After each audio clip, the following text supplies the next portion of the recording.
Berikutnya sambutan dari Kepala Dinas Koperasi Usaha Kecil dan Menengah Provinsi Jawa Timur, Ibu Dr. Andromeda Komaria MM yang pada saat ini diwakilkan oleh Bapak Sutarto. Untuk layar dan waktu kami serahkan Pak Sutarto. Assalamualaikum warahmatullahi wabarakatuh. Waalaikumsalam. Ya, saya ulang Pak. Assalamualaikum warahmatullahi wabarakatuh. Selamat pagi, mohon izin sebenarnya langsung oleh Ibu Kepala Dinas, Bu Andromeda, karena pagi ini mendadak diundang Pak Gubernur Jawa Timur sampai tadi malam juga terkait dengan ini Pak, dampak subsidi BBM karena akan ada bantuan sosial dari APBD karena ada peraturan Menteri PMK nomor 134 di Kemenkes juga dari Bapeda. Yang kami hormati Kepala Menteri Koperasi yang diwakili Bu Asisten Deputi Pengusaha Mikro Bu Iren sudah meninggalkan tempat karena ada tugas. Dekan Fakultas Ekonomi FEB UNER yang dalamnya diwakili oleh Ibu Dr. Elia Mustikasari MSc AKCA. Matur nuwun Bu, kami mahasiswanya Ibu waktu di kampus. Yang kedua, Kepala Kanwil DJP 2. DJP Jatim ada 2, ada 1, ada 3 Malang ya. Tim YAI Jawa Timur. Matur nuwun kesempatan kami dari Dinas Koperasi. Kami mendapat titipan untuk disampaikan ke webinar pada hari ini. Terkait dengan kegiatan kita sebenarnya adalah Dinas Koperasi mempunyai tupoksi ada 2. Yang pertama terkait dengan pemberdayaan koperasi, yang kedua pemberdayaan usaha kecil menengah karena usaha mikro itu di kabupaten kota.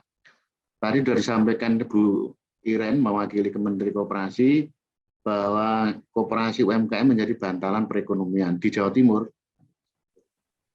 Data Jawa Timur, koperasi kita yang di Jawa Timur itu yang sudah RAT 11.701 unit dari koperasi aktif 12.000. Artinya ini juga akan menjadi potensi kita untuk pengembangan ke depan.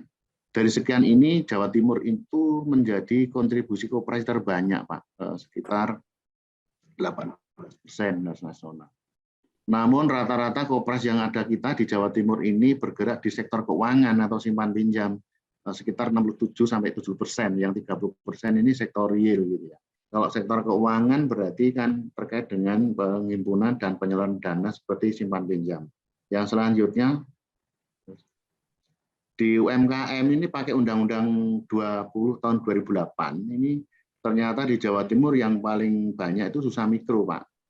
Harusnya bisa naik kelas ke usaha-usaha kecil menengah. Yang kecil menengah itu konsepnya ini undang-undang yang 20 harusnya pakai PP yang baru Pak, PP 7 2021 sudah berubah ini, tapi belum sesuaikan. Diharapkan menjadi usaha menengah. Kalau usaha menengah berarti konsepnya akan naik menjadi 2,9 miliar. Itu kalau pakai undang-undang yang lama. Kontribusi koperasi UMKM walaupun kondisi COVID ternyata tahun 2057,5%, tahun 2020 5781 2021. Artinya meningkat. Walaupun anggaran kita juga menurun dari APBD kita menurun untuk kontribusi untuk dukungannya. Artinya bahwa dengan dananya menurun dari sisi fiskal, tapi justru dana pihak ketiga akan naik seperti skema KUR juga ini akan sangat membantu untuk mendukung perekonomian di Jawa Timur. Strategi pemberdayaan di Jawa Timur, Pak, ini titipan. Sebenarnya banyak isu yang akan kita lakukan digital. Yang kedua seperti halal, standarisasi produk, izin edar, literasi kelembagaan koperasi, regulasi pengawasan koperasi, banyak sekali koperasi-koperasi yang harus kita lakukan pembinaan supaya tidak menyimpang dari regulasi yang ada. Legalitas UMKM NIB, kalau pakai KUR ada SKU yang naik kelas lagi ke NIB. Keterbatasan akses pembiayaan permodalan, perlu lakukan literasi keuangan. Yang ketiga akses pasar bisa digital atau offline atau online. Terus ada 5 program yang di bidang Dinas Koperasi ini mengacu pada struktur organisasi yang berlaku, tapi di kementerian sudah tidak seperti ini Pak, ada perubahan, ada deputinya beda, ada deputi usaha mikro, deputi usaha koperasi, deputi kewirausahaan, deputi UMKM, di UKM dan di kewirausahaan. Kami masih di bidang kelembagaan. Di kelembagaan lebih banyak ke akses pembiayaan, akses untuk mendirikan koperasi sampai kepada fasilitasi terhadap NIB atau izin usaha. Akses produk, bidang produksi atau produksi ini lebih banyak mengembangkan communal branding dengan beberapa lembaga-lembaga, kemarin sudah komunikasi dengan LPI. Yang kedua, kami di bidang pembiayaan tentunya mendukung akses pembiayaan.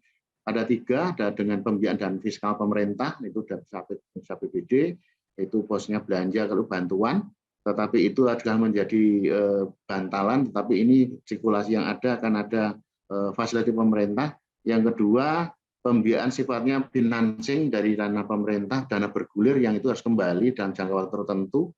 Yang kedua, pembiayaan sifatnya fasilitasi ada dari CSR-nya BUMN. TJSL sekarang ada program pembiayaan baru, subsidi bunga PBD, tapi masih dilakukan dengan pembahasan lebih detail. Yang kedua, yang selanjutnya akses pemasaran. Kita punya 2 galeri, ada di Jakarta, di Surabaya 2. Kita juga bekerja sama dengan platform digital. Di SDM kita juga lakukan di UPT Malang, Pak. Kita juga pelatihan-pelatihan sifatnya bisa dengan online, offline. Kita juga pelatihan-pelatihan akuntansi juga ada, dan bahkan sudah ada kurikulum yang harus disesuaikan dengan standar akuntansi. Strategi yang kita lakukan, yang kita sudah lakukan, Pak, program kita saat ini ada communal branding, ada dengan di desa wisata, misalnya di Jombang misalnya, itu juga ada produksi, akses digital, pelatihan pengembangan SDM, kita punya platform Sijawara di Malang, sertifikat produk, inkubator, kita punya klinik bisnis di belakang kantor kita. Support dari beberapa lembaga, ada pemerintah, kita punya BUMDes, di setiap desa itu ada BUMDes, kita juga ada koperasi, ada dengan perbankan, e-commerce, stakeholder lainnya, termasuk perguruan tinggi. Kita ada kolaborasi grup, istilahnya gubernur itu segrup koordinasi dengan lintas sektoral. Kita sudah dengan Bank Indonesia, dengan Dinas Kerja, BUMN, OJK, kita ada tim TPAKD, Kadin juga kemarin baru diskusi untuk pengembangan ekspor bagi UMKM yang potensi ekspor. Universitas kita dengan beberapa universitas, HIPMI kemarin kita diskusi. Nah, ini program-program kita ada bidang kelembagaan, bidang produksi, bidang pembiayaan, bidang pemasaran, dan tenaga. UPT itu lebih banyak ke SDM. Ini kalau kami masuk ke pembiayaan ini nanti akan masuk ke akuntansi, Pak. Kami beberapa lama di pembiayaan, ternyata UMKM kita itu sebenarnya visible, tapi tidak punya catatan, tidak punya jaminan. Nanti kelayakan usahanya itu belum kita tata dengan baik. Tata kelola kita belum, UMKM kita ada 2 standar akuntansi yang kita terapkan, SHK etap dan MKM. MKM itu baru, tadi sudah disampaikan oleh Pak timnya IAI. Ini baru. Yang kedua, aspek kolateral atau jaminan. Jadi pemerintah lagi mengembangkan PTSL itu untuk mendukung akses pembiayaan, itu bisa dipakai jaminan. Yang kedua, ketika kita hanya memberi pembiayaan sifatnya charity, itu tidak akan mendukung etos kerja di UMKM. Harusnya setelah di bantalan perekonomian misalnya hibah atau bansos, kita naikkan topnya ke pembiayaan pemerintah seperti KUR, dana bergulir seperti itu. Kita naik kelaskan. Ketika kita naikkan kelaskan, Bapak Ibu, saya yakin memerlukan catatan-catatan yang harus kita lakukan. Itu kalau di pembiayaan kita sering pegang ada literasi keuangan kita, ada SNKI, ini Perpres. Yang kedua ada reforma agraria, itu sangat mendukung kami untuk program pembiayaan. Ini kami masuk nyoba menyampaikan Pak aspek pajak di PP 23 tahun 2014. Kalau tidak salah ini tahun lalu ini DJP 1 waktu itu memberikan relaksasi pajak itu 77 miliar, terus DJP 2 39 miliar, ini pakai DTP Pak, Kanwil DJP 3 di Sidoarjo depan kantor kami 34 miliar. Totalnya 151, ini data yang tahun lalu, tapi tahun baru ini belum kami peroleh, nanti komitmen informasi. Bagaimana berlakunya PP 23 tadi sudah disampaikan oleh timnya Bu Iren, terus kalau tidak salah kami terjemahkan Pak, nanti mungkin kami bisa kualifikasi. UMKM perorangan itu kan 7 tahun berlakunya. Mungkin kalau dihitung 5 tahun mundur, 2024 masih pakai basis final ya, tidak perlu laporan keuangan dulu pakai omset. Kalau UMKM berbadan hukum koperasi CV Firma 4 tahun 2021 harusnya basis laporan keuangan nanti ke depan. PT harus sudah berlaku Pak tahun 2022. Ini sudah lakukan harusnya seperti itu. Terus apa yang dilakukan undang-undang kita di Jawa Timur di undang-undang UMKM dan undang-undang koperasi atau dekatkan SHK, ada SHK etap entitas tanpa publik etap, ada SHK syariah. Di Kementerian sudah menurunkan peraturan Menteri Pak nomor 12 tahun 2015 pedoman akuntansi sektor real, itu usaha-usaha sektor real di persusuan, pertanian, peternakan gitu ya. Ada peraturan Menteri nomor 13 tahun 2014 tentang simpan pinjam konvensional. Yang selanjutnya Permenkop 14 2015 terkait dengan pembiayaan syariah. Undang-undang Cipta Kerja di pemerintah pusat dan pemerintah daerah sesuai dengan kewenangannya wajib memberikan pelatihan, pendampingan, pemataan sistem aplikasi, pembukuan, pencatatan keuangan yang memberikan kemudahan bagi usaha mikro. Itu regulasi yang kami ambil dari regulasi yang ada. Di PP 7 tadi sudah disampaikan Bu Iren, itu pemerintah pusat dan pemerintah daerah wajib memfasilitasi kepelatihan dan pendampingan pemataan sistem aplikasi. Yang ini sudah masuk di PP, jadi mandatori Pak, ini sudah mandatori dari pemerintah daerah dan stakeholder yang lain. Sistem aplikasi harus disesuaikan dengan kondisi yang ada berperan pada SHK berlaku bagi usaha mikro. Kalau terjemahan kami pakai SHK MKM. Harus sederhana, tadi ya sudah sampaikan komunikasi dengan asosiasi perguruan tinggi termasuk. Kegiatan yang telah kami lakukan Pak di Jawa Timur, pelatihan workshop pajak UMKM dilakukan dengan kami dengan DJP 2 Pak dengan penyuluh pajak, konsultan pajak dan perguruan tinggi. Pelatihan bimbingan akuntansi keuangan UMKM dilakukan dengan kerjasama KJA di Jawa Timur. Sudah ada banyak kantor jasa akuntan yang salah satu tugasnya adalah memberi advis untuk UMKM dalam penyusunan laporan keuangan, bahkan sampai ke bisa akses pembiayaan ke perbankan atau lembaga keuangan. Yang kami perlu informasi di Bank Indonesia telah memiliki aplikasi API berdasar pakai SHK. Rencana program yang ada kami akan melakukan kolaborasi dengan lembaga-lembaga terkait, termasuk IAI. Kalau tahun lalu dulu pernah lakukan MOU kalau tidak salah. Kita akan lakukan lagi, dalam kali kita diskusikan lebih lanjut. Kita juga sudah melakukan komunikasi dengan BUMN. BUMN itu punya program TJSL. TJSL itu CSR yang sifatnya fasilitasi pendanaan pada usaha mikro kecil. Tapi sifatnya yang kedua adalah program pendanaan. Ini sudah kami lakukan, bahkan kami setiap tahun komunikasi semua BUMN yang ada di Jawa Timur, kami melakukan FGD atau mungkin dengan diskusi-diskusi intens dengan pelaku BUMN. Dan ini mandatori Pak. Bahkan tahun ini kami lagi menyusun dengan BNI untuk melakukan fasilitasi rumah jualan untuk UMKM di desa-desa wisata. Itu rombong untuk desa wisata. Kalau itu dari CSR naik lagi pembiayaannya itu nanti pakai dana KUR atau dengan APBL. Tentunya kami dorong usaha mikro punya catatan minimal bisa keluar dan masuk pendapatan biaya. Yang kedua, kami selanjutnya kerjasama dengan lintas sektoral, bisa Kadin, bisa perguruan tinggi, semuanya akan kami lakukan untuk mendukung UMKM. Tentunya PR kami yang berat, yang harus kita lakukan bersama untuk bisa naik ke lembaga lebih tinggi lagi. Kalau kami di bagian itu bisa banking system, itu harus memiliki catatan yang tidak harus kita lakukan pembinaan lebih lanjut. Karena rata-rata kami kemarin kan ada program pendampingan KUR di Bu Iren itu punya program pendampingan KUR Bapak Ibu.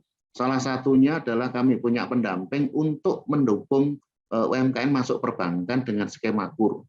Salah satu tugasnya adalah sebelum naik ke perbankan, pendamping harus bisa memberi asistensi kepada UMKM itu membuat laporan keuangan sampai kepada proposal sederhana untuk naik ke perbankan. Dari itu sangat penting kami lakukan beberapa yang kami cek ke lapangan, mendapat kredit sampai 350 juta, ada yang 150. Apakah Bapak Ibu sudah memiliki NPWP? Kalau kita sudah bayar. Artinya dengan dampak dari program pemerintah KUR itu paling tidak ada serapan tenaga kerja, di samping pasar juga nambah pajak pemerintah. Yang PR yang kita lakukan adalah bagaimana mendukung koperasi UMKM, terutama UMKM itu bisa punya catatan atau tata kelola yang baik untuk bisa meningkatkan aspek usahanya bisa naik kelas. Mungkin itu Bapak Ibu yang bisa kami sampaikan. Kami matur nuwun diberi kesempatan untuk menyampaikan informasi ini. Kami sangat mendukung sekali acara yang dibuat oleh Halo Pajak, dan tahun lalu juga ada Bapak. Kami matur nuwun kerjasama IAI dengan Fakultas Ekonomi UNER, punya Papsi juga. Matur nuwun, terima kasih. Kita bisa komunikasi lebih lanjut untuk mendukung program kita, dan kami tidak akan mungkin dinas koperasi atau pemerintah bekerja sendiri, Pak. Kami juga harus melakukan kolaborasi beberapa stakeholder, terutama dengan perbankan dan BUMN yang memiliki mencukup pendanaan untuk pada kewajiban untuk memberdayai UMKM. Itu yang bisa kami sampaikan, Bapak Ibu. Terima kasih. Matur nuwun. Assalamualaikum warahmatullahi wabarakatuh. Waalaikumsalam. Terima kasih Pak Sutarto. Matur nuwun, siap. Kita diskusi sebentar Pak ya. Oh, Ini siapa? provinsi ini kayaknya banyak programnya ya Pak ya, sudah melakukan banyak hal. Banyak Bapak Ibu semua ini.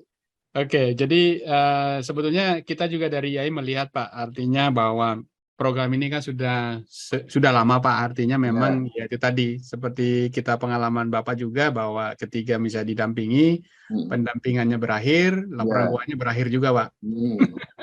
Jadi kita mau lihat nih sebetulnya bagaimana sih sebetulnya supaya ini bisa continue dan kita berharap UMKM-nya bisa naik kelas. Nah makanya kita ini sudah ke-28 Pak di Jawa Timur melakukan webinar mengenai UMKM untuk mendapatkan informasi apa sih sebetulnya masalah, kenapa ini laporan keuangan nggak selesai untuk UMKM, khususnya untuk UMKM. Makanya kita berkesimpulan Pak, kita tidak akan mengajari lagi UMKM untuk membuat laporan keuangan. Jadi kita akan mengajari mereka membaca laporan keuangan. Nah, masalahnya bagaimana cara membuat laporan keuangannya nanti kalau misalnya dia nggak bisa gitu loh. Jadi ini yang kita coba sinergikan karena memang tadi di awal kita sudah sebutkan bahwa ada namanya Kampus Merdeka Belajar Pak, di mana mahasiswa diwajibkan untuk berinteraksi di luar kampus. Nah ini kita bisa manfaatkan untuk mendukung kegiatan ini Pak. Jadi memang kita tahu Pak bahwa di PP 7 tahun 2021 bahwa menyebutkan bahwa Kementerian Koperasi, Dinas, Provinsi maupun Kabupaten Kota wajib menyediakan aplikasi akuntansi sederhana. Nah, cuma kan kalau misalnya ini bisa kita lakukan secara nasional, terutama tadi Bapak sudah sebutkan sudah ada kerjasama dengan Siapik dan Lamikro, sebetulnya kan kita hanya mensinergikan nih Pak, yang perlu kan SDM-nya nih. SDM-nya yang perlu gitu loh. Jadi kita berkesimpulan bagaimana kita kalau kita sinergikan Pak, artinya mahasiswa nanti kita didik menggunakan Siapik atau Lamikro. Nah, nanti disediakan jasa Pak, jasa pembuatan laporan keuangan di universitas. Jadi artinya bukan lagi kita ajari mereka membuat laporan keuangan, tapi dia menggunakan jasa Pak, artinya dia free. Nah, kendalanya adalah apakah ada jaminan Pak nanti kalau misalnya mahasiswanya kita didik, artinya nih kita didik nih bekerjasama dengan BI, dengan universitas maupun dengan IAI untuk mendidik mahasiswa menggunakan Siapik. Nah, kalau teknologi kan sudah bisa Pak. Sekarang kan sebetulnya rata-rata sudah punya handphone ya Pak ya. Artinya kalau mau mengirimkan data itu bisa difoto, bisa nggak costly lah, nggak begitu costly lah kalau misalnya kita. Karena kan kalau Bapak beli data kan udah sebulan ya Pak ya. Beli data sekali udah bisa dipakai sebulan, mau berapapun bisa dikirim Pak. Jadi harusnya mudah untuk sebetulnya sepanjang nggak perlu harus mobile lah, artinya nggak perlu harus biaya. Artinya kalau misalnya nanti mahasiswanya di kampus bisa dikirimin datanya Pak melalui handphone kan Pak, nggak ada masalah.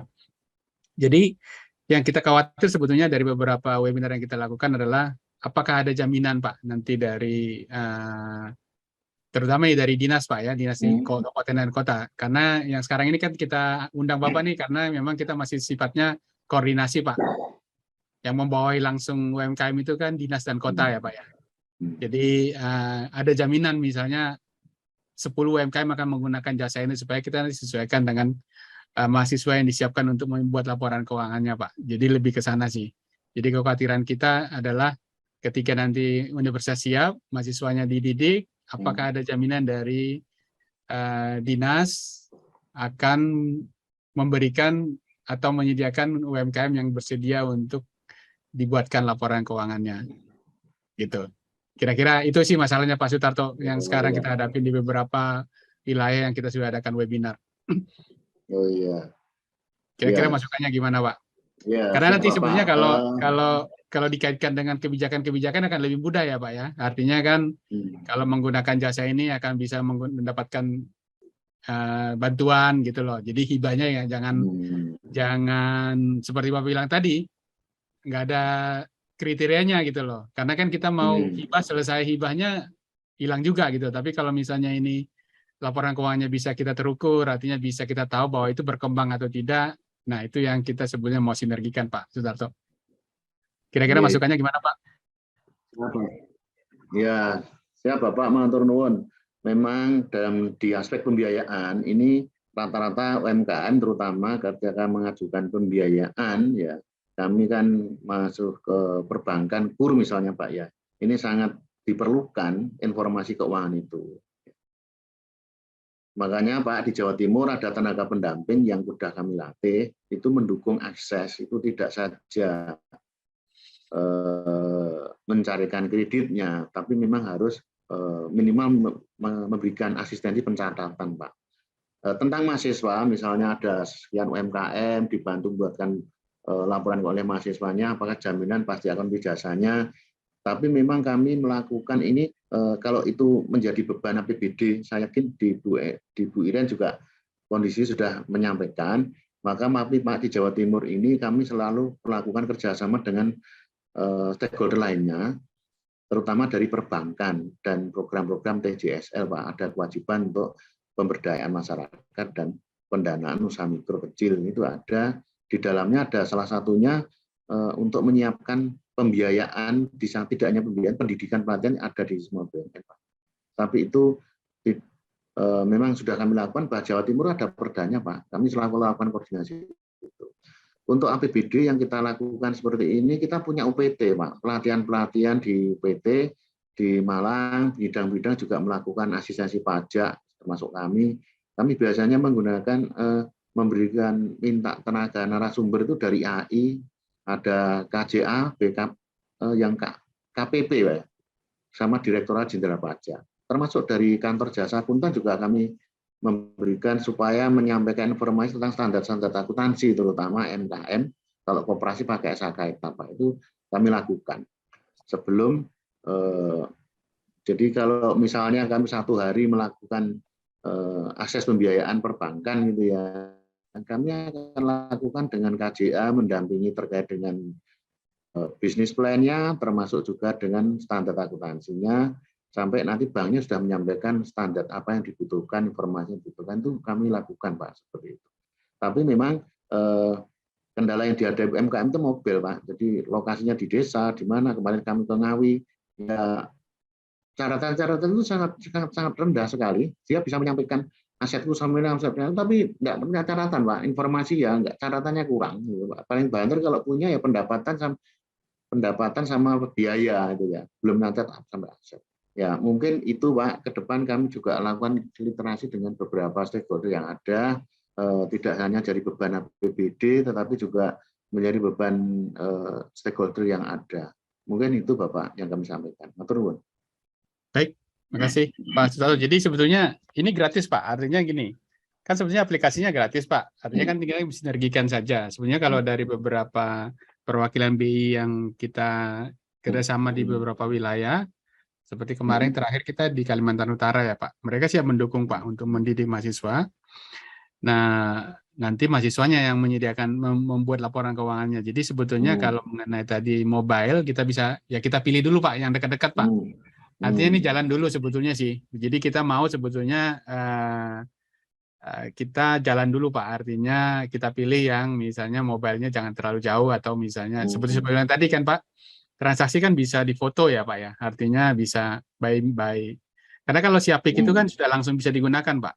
Jadi sebetulnya kan mudah gitu loh. Nah ini yang kita sebetulnya kita perlu kerjasamanya karena kenapa kita melibatkan mahasiswa? Karena kendalanya tadi Pak. Kalau mahasiswa kan dia memenuhi kewajiban dia sebagai mahasiswa yaitu MBKM-nya.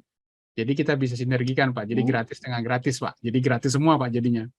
Nah cuma itu tadi. Kendalanya kan belum tentu kalau bisa kasih gratis, belum tentu UMKM-nya mau, Pak. Itu pengalaman dari wilayah-wilayah sebelumnya gitu loh. Jadi itu yang sebetulnya nanti ke depan, Pak. Kita nanti mungkin Pak Fidelis dari ini kita bisa kerjasamakan gimana caranya supaya ini bisa berjalan, karena memang dari sisi mahasiswa juga akan terbantu Pak untuk memenuhi tadi MBKM-nya Pak.